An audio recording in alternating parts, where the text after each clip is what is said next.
ఈరోజు టాపిక్ నాలుక నిర్మాణం. నాలుక 5 జ్ఞానేంద్రియాలలో ఇదొకటి. సో ఇది చాలా మెత్తని కండరాలతో నిర్మితమై ఉంటుంది కదా. సో వీటిని వాలంటరీ మజిల్స్ అని అంటారు. నాలుక పైన మొత్తము 10,000 టేస్ట్ బర్డ్స్ అనేటివి ఉంటాయి. ఈ టేస్ట్ బర్డ్స్ ఈ నాలుక మీద ఎక్కడ ఉంటాయి అంటే ఈ నాలుక పైన మొత్తం 4 టైప్స్ ఆఫ్ పాపిలేస్ ఉంటాయి అన్నమాట. Foliate papillae, filiform papillae, fungiform papillae, circumvallate papillae. ఈ పాపిలేస్ యొక్క గోడలలో వాల్స్ లోపల ఈ టేస్ట్ బర్డ్స్ అనేవి ఉంటాయి.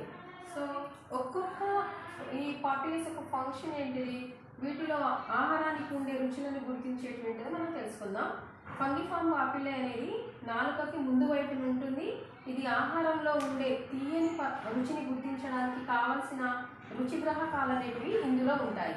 నెక్స్ట్ సర్క్యువాలెట్ పాపిలే అనేది నాలుకకి వెనుక వైపు ఉంటుంది. ఇది పెద్దగా గుండ్రంగా ఉంటుంది. ఇందులో ఆహారానికి ఉండే చేదుని గుర్తించడానికి కావలసిన రుచిగ్రాహకాలు ఇందులో ఉంటాయి.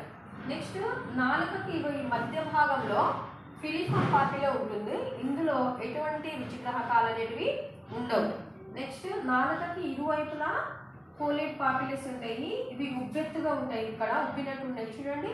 అండ్ ఇందులోపల ఆహారానికి ఉండే కొన్ని ఆహార పదార్థాలు ఉప్పుగా పుల్లగా ఉంటాయి కదా. సో ఆ పుల్లని పదార్థాలను గుర్తించడానికి, ఆహారము ఉప్పగా ఉంది అని గుర్తించడానికి ఉపయోగపడే రుచిగ్రాహకాలు టేస్ట్ బర్డ్స్ అనేటివి ఇందులో ఉంటాయి. నెక్స్ట్ ఇప్పుడు ఈ పాపిలేస్ ఉన్నాయి కదా, ఈ 4 టైప్స్ ఆఫ్ పాపిలేస్లలో మనకి క్వశ్చన్ ఎలా అడిగే అవకాశం ఉందంటే ఏ పాపిలేలో టేస్టీ బర్డ్స్ ఉండవు అని క్వశ్చన్ బిట్ పేపర్లో. నెక్స్ట్ పాపిలేస్ యొక్క స్ట్రక్చర్స్ మీద కూడా మ్యాచ్ ద ఫాలోయింగ్ దగ్గర క్వశ్చన్స్ అడగడం జరుగుతుంది. సో ఇక్కడ మనము గుర్తుంచుకోవాల్సింది ఏంటంటే ఈ 4 టైప్స్ ఆఫ్ పాపిలేస్లలో పెద్దగా గుండ్రంగా ఉండేవి ఏంటంటే సర్క్యువాలెట్ పాపిలే. వేటిలో రుచిగ్రాహకాలు ఉండవంటే ఫోలియేట్ పాపిలే అని చెప్పాలి. అండ్ ఫంగిఫామ్ పాపిలేమో నాలుకకు ముందు వైపు ఉంటుంది. ఆహారానికి ఉండే తీయని రుచిని గుర్తించడానికి ఉపయోగపడే రుచిగ్రాహకాలు ఇందులో ఉంటాయి. ఫోలియేట్ పాపిలేమో ఉబ్బెత్తుగా ఉంటాయి.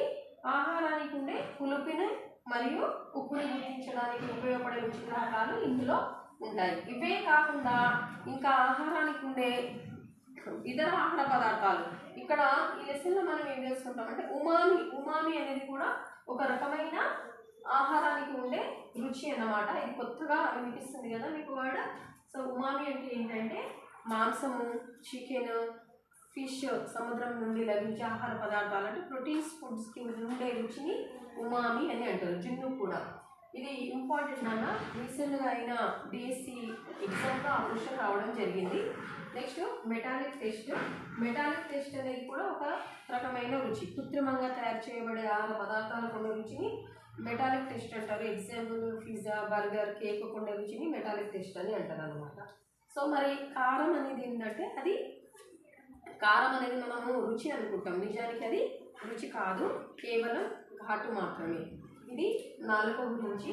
ఇంకొకటి ఏంటంటే ఇక్కడ హియాయిడ్ బోన్ ఉంది కదా, హ్యాంగ్ చేసుకుంటారు చూడండి ఉరి వేసుకున్నప్పుడు. ఈ భాగంలో డ్యామేజ్ అయిన బోన్ ఇది డ్యామేజ్ అయింది అనుకోండి, రెస్పిరేషన్ అనేది ఆగిపోతుంది. ఇది నాలుక గురించి. ఇంకొకటి ముక్కుకి నాలుకకి చాలా దగ్గర సంబంధం ఉంటుంది. మనము ఆహారానికి తినకముందే ఆహార పదార్థము బాగుందా, టేస్టీగా ఉందా అని మనం ఐడెంటిఫై చేయొచ్చు. ఎలా అంటే త్రూ స్మెల్ ద్వారా, వాసన ద్వారా గుర్తించవచ్చు అనమాట తినకముందే. ఇంకొకటి ఆహారాన్ని తినేటప్పుడు బాగా నమిలి తినాలి. మనం ఎంత బాగా నమిలి తింటే ఆహారం అంత రుచిగా అనిపిస్తుంది. కారణం ఏంటంటే టేస్టీ బర్డ్స్ అనేటివి చాలా యాక్టివ్గా పనిచేస్తాయి అన్నమాట. మనం ఎక్కువగా నమిలి తిన్నప్పుడు టేస్టీ బర్డ్స్ అనేటివి ఎక్కువ యాక్టివ్ అయిపోతాయి. దానివల్ల మనకు ఆహారం అనేది చాలా రుచిగా అనిపిస్తుంది. సో ఇంకొకటి వాలంటరీ మజిల్స్ అంటే ఏంటంటే మనము మన ఆధీనంలో ఉంటుంది టంగ్ అనేది. అంటే మనం కదిలించాలనుకుంటే కదిలించవచ్చు, మాట్లాడాలనుకుంటే మాట్లాడచ్చు, లేకపోతే మాట్లాడలేదు. ఇది టంగ్ గురించి. సో ఇక్కడ మనకి ఇది మనం ఏదైనా సరే ఒక టాపిక్ నేర్చుకున్నప్పుడు కాన్సెప్ట్ బేస్ మనం అండర్స్టాండింగ్ చేసుకుంటే ఎక్కువ రోజులు మనకు టాపిక్ గుర్తుండడానికి అవకాశం ఉంటుంది. ఇది కేవలం 9th క్లాస్ పర్పస్లోనే కాకుండా ఫర్దర్ ఫ్యూచర్లోని ఎలాంటి ఎంట్రన్స్ ఎగ్జామ్ రాసినా కానీ ఇందులో నుంచి తీసుకోవడే అవకాశం ఉంటుంది. ఎస్పెషల్లీ ఉమామి అంటే ఏంటి, మెటాలిక్ టేస్ట్ అండ్ నాలుకకు ముందు రుచులు. ఏ పాపిలేస్ నాలుక యొక్క ముందు భాగం మనం ఆహారానికి ఉండే రుచిని గుర్తించడానికి ఉపయోగపడుతుంది, అంచులలో ఇలాంటి వీటి మీద మనకి బిట్స్ రావడానికి అవకాశం ఉంటుంది. సో మనం ఒక టాపిక్ విన్నాము అంటే క్వశ్చన్ ఫ్రేమ్ చేయడానికి ఎవరికైతే వస్తుందో, ఒక స్టూడెంట్ ఒక టాపిక్ విన్న తర్వాత క్వశ్చన్ ఫ్రేమ్ చేయగలిగితే 100% ఆ టాపిక్ అర్థమైనట్టే. అర్థమైందా అది? ఓకే.